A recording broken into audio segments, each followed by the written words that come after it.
Shalom saudaraku, berjumpa lagi bersama dengan saya, Gembala Jemaat Gereja Isa Al-Masih Lawang, Like Generation, dalam program Sapa Jemaat di Rumah. Tetap semangat, tetap berpengharapan, dan harus selalu yakin menjadi pemenang-pemenang di dalam Tuhan kita, Yesus Kristus. Firman Tuhan kali ini terambil dari Matius 4 ayat yang keempat. Matius 4 ayat yang keempat berkata, tetapi Yesus menjawab, ada tertulis, manusia hidup bukan dari roti saja, tetapi dari setiap firman yang keluar dari mulut Allah. Saudara, mungkin Anda bertanya, apa yang dimaksudkan dengan kalimat yang mengatakan bahwa manusia hidup bukan dari roti saja, tetapi dari setiap firman Tuhan yang keluar dari mulut Allah? Pada dasarnya, manusia tidak hanya terdiri dari fisik saja, melainkan juga roh yang ada di dalam diri kita.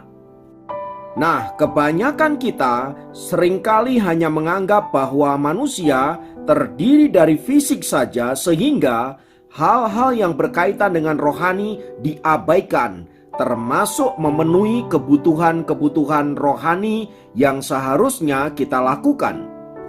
Alkitab mengatakan bahwa sejak manusia jatuh ke dalam dosa, manusia terpisah dari Allah secara rohani. Oleh karena itu, agar manusia bisa kembali bersekutu dengan Allah, maka secara rohani dia harus disucikan dan dikuduskan oleh darah Kristus. Dan setelah manusia menjadi milik Allah dan bisa bersekutu dengan Allah, manusia tetap membutuhkan firman Allah agar kebutuhan rohaninya tercukupi, sehingga olehnya secara rohani kita bertumbuh ke arah Kristus. Nah, bagaimana pertumbuhan kita secara rohani itu dapat terjadi? Jawabannya ketika kita membaca dan merenungkan Alkitab.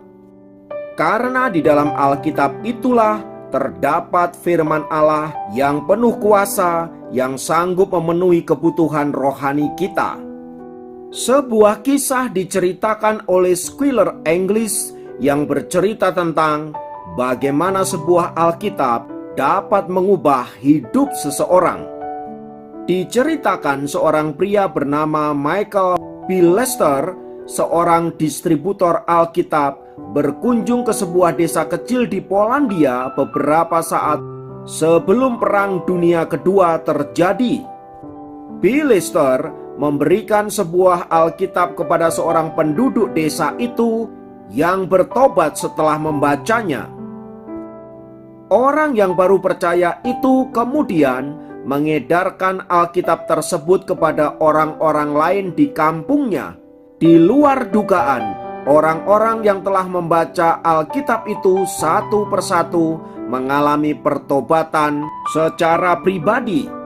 Luar biasanya, mereka yang telah mengalami pertobatan itu membagi Alkitab tersebut kepada orang lain, dan orang lain itu pun mengalami pertobatan yang sama. Dan hal itu terus terjadi sampai 200 orang percaya di dalam satu desa tersebut. Pada tahun 1940, B. Lester kembali ke tempat itu dan melihat sekelompok orang Kristen telah berkumpul dalam sebuah acara kebaktian. B. Lester merasa kaget dan bertanya, bagaimana mereka bisa menjadi Kristen?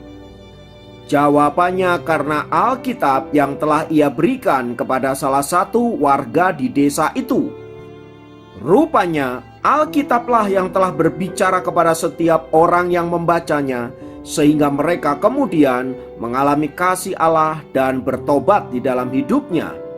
Ayat-ayat yang ada dalam Alkitab itu sungguh berkuasa, sehingga mereka yang membacanya disentuh hatinya dan mengalami perubahan secara radikal dalam hidupnya.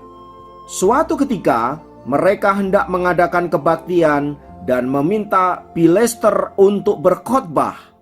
Kemudian B. Lester bertanya kepada mereka, siapakah yang sudah menghafal ayat-ayat yang ada dalam Alkitab itu?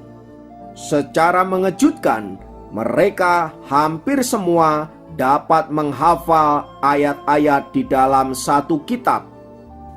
Ada yang menghafal Injil Yohanes, ada yang menghafal Injil Lukas, Injil Matius, kitab Mazmur, dan kitab-kitab yang lainnya. Mendengar jawaban itu, Biles tersungguh kagum dan bertanya-tanya, bagaimana satu Alkitab mampu membawa perubahan orang sebegitu banyak? Dan bahkan sebagian besar di antara mereka mampu menghafal ayat-ayat yang ada dalam kitab-kitab tersebut.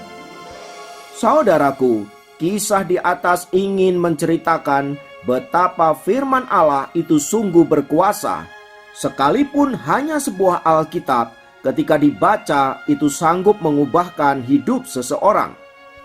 Belajar dari firman Tuhan di atas, saudara, mari kita menempatkan Alkitab sebagai pedoman dalam hidup kita yang berkuasa menuntun, membawa kita di dalam pengenalan Allah yang semakin dalam, sehingga hidup kita terus mengalami perubahan. Kiranya firman Tuhan ini memberkati Anda semua. Mari kita berdoa. Tuhan, kami percaya bahwa firman-Mu sungguh berkuasa. Ia sanggup menuntun hidup kami dan membawa kami ke dalam kehendak dan rencana-Mu. Kiranya firman itu tetap tinggal dalam hati dan jiwa kami, agar di dalamnya ia menerangi seluruh kehidupan kami. Terpujilah Engkau Tuhan kekal selamanya. Dalam nama Yesus kami berdoa. Haleluya. Amin. Demikian program Sapa Jemaat kali ini. Sampai jumpa dalam program Sapa Jemaat yang lain. Tuhan Yesus memberkati.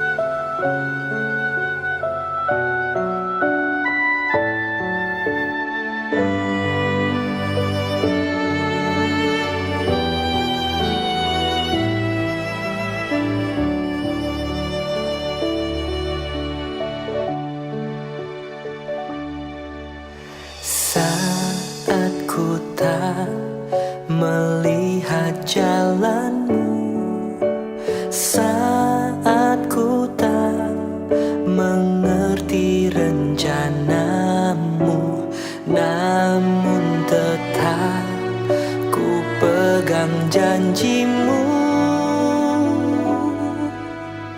Pengharapan